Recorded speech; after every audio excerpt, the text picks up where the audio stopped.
You know, I spent the last 3 weeks with John's original childhood friends and first band. They were called the Quarrymen, and of course that's the band that John started at high school, and some of these guys were friends with him from the age of 5, and then Paul and George joined, and they were slightly better musicians than the other guys, but those guys have reformed just to honor John, and they've been on a tour, and they went to the premiere of the film a few days ago in New York, and Yoko was so excited to meet them. I met up with Yoko last week in LA, and she was telling me what a thrill it was to see the Quarrymen. She was telling me that she loves Michael's film, and she was also going on about how much she loved Nowhere Boy. The word she said to me was, people will love this film because John would have loved this film, and she loves that the Quarrymen have been honoring. She likes the fact that the history is coming together. You know, you mentioned Stripped Down, the Double Fantasy Stripped Down. It came out this week, and it's interesting for me when I don't know how you felt when it came out.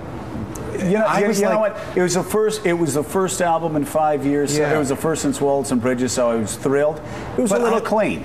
I actually was like, I was a teenager at the time. We're about the same age, and I was like, I don't want a domestic bliss. This is a rock and roller. I was like, no, you know, I'm losing you. I like that song. Right? That was great. But you get older, and this is the thing about John, is that he didn't care. Like, I'm gonna just write about what's going on with me. I'm going to try to make sense of my life. You get older, you have kids, you get married. Double Fantasy, you go back, and the dialogue between John and Yoko, it's not just John's songs. Listen. Well, and that's the thing. The album it's a killer album. And by the way, as a guy, I listened to it in 80, and I was 17. Right. You listen to it now. I'm 47, and listen to Beautiful Boy, and you sit there and you go, oh my God. Now I know what every one of the, before you cross the street, take my hand. And I spoke recently to Jack Douglas, who co-produced the record, who's prominent in Michael's film, and he said John loved when people criticized that record and said it was too soft. He said anytime that people said it was, you know, domesticated, he's like, well, that's what I was going for. Okay, can I talk for a second, though, about the other Beatle, though? Because here's the deal, and I'm going to defend Paul McCartney here. Because McCartney has always taken crap for not being the revolutionary Beatle, and I just have to say this in Paul's defense. He did it 10 years earlier. Sure. Look at McCartney. Look at the cover of McCartney. And McCartney said in 70, it's all about home, family, love. He got savaged. Can you imagine doing that in 1970? I'm not McCartney's saying... a great album. Look, Helter Skelter, he could rock too. Yeah, he could. Yeah. Well, that's the thing. The thing about the Beatles is it's never as simple as you think it is.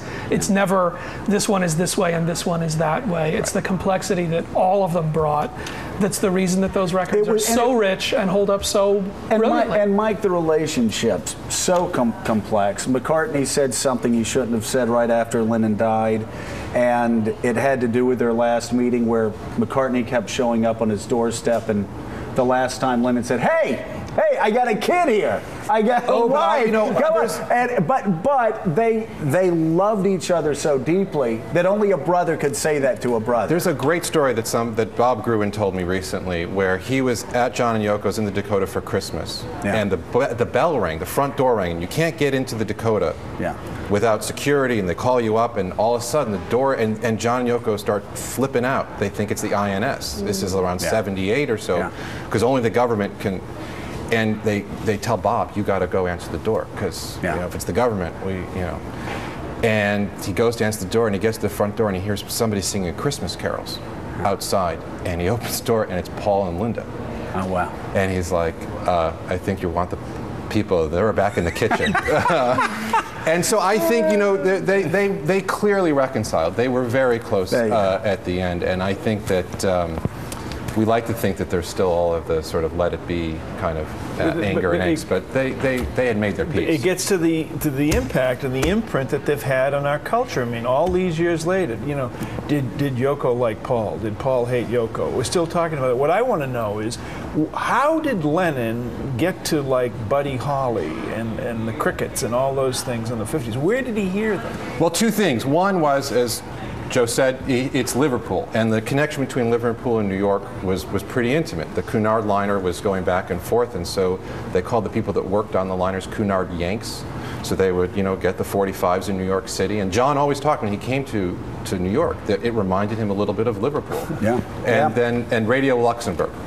Martin, they couldn't hear it on the BBC. They got it through the wireless Radio Luxembourg in the middle of the night under their cover. And Martin, there was always that connection, that Liverpool-New York connection, wasn't there? Absolutely. Yeah, that's exactly right. John always talked about New York reminding him of Liverpool because it's a rough city and it's got a bustle. The Quarrymen were telling me the other day that the whole thing, that their passion was American music. It was Elvis, it was Buddy Holly, it was Gene Vincent and Eddie Cochran. And when they first heard that, that was what made them so excited. John wanted to be Elvis. And there's a great scene in the movie I saw where John is in a movie theater and he's watching Elvis on the big screen, and then he's captivated by all the people around him are excited by Elvis. And he says to his mum, he says, why couldn't I be Elvis? And his mum says, well, God was saving you to be John Lennon. And it's an amazing scene. The other thing, tomorrow night in New York, there's a big tribute concert with the Quarrymen playing to John Lennon, but also there are artists from the age of 9 to 90. Pete Seeger's going to be there, and a choir of 9-year-olds singing Give Peace a Chance. That's fantastic. And that just underscores that the Beatles and John Lennon in particular appeal right across the generation universe. And that's what we talk about all the time, Alan. As you know, I've come on before and said I have a 7-year-old who can list every Beatles song, every B-side, every alternate, can play 30 songs on his guitar. My daughter's ever be anyone else. Well, I don't think there will. I don't think that the world. I don't think there's the ability to hold the center of the culture the way that they could. You know, culture's gotten so big and so diffuse. And, Lady Gaga. You know, a country music fan and a hip hop fan don't have to talk to each other. Everybody reacted to the Beatles. By the way, one of my favorite Lennon-McCartney stories in the later years was the Saturday Night Live story. I don't know if you've heard this, Barnacle, but they're sitting there watching, and Lorne Michaels goes on. Some promoter had just said, I'll give Beatles $1 billion to play or something like that. Lorne Michaels came on, he said, you know, we've scraped together some money.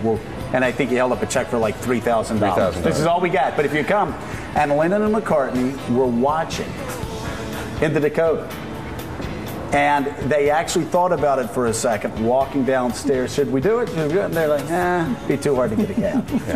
But they loved it. They thought it was Alan very Light, funny. Michael Epstein, and Martin Lewis, thank you very much. Guys, thanks for coming. I can't wait to watch these movies. Great segment. And Saturday Central Park. Saturday Central Park, be there.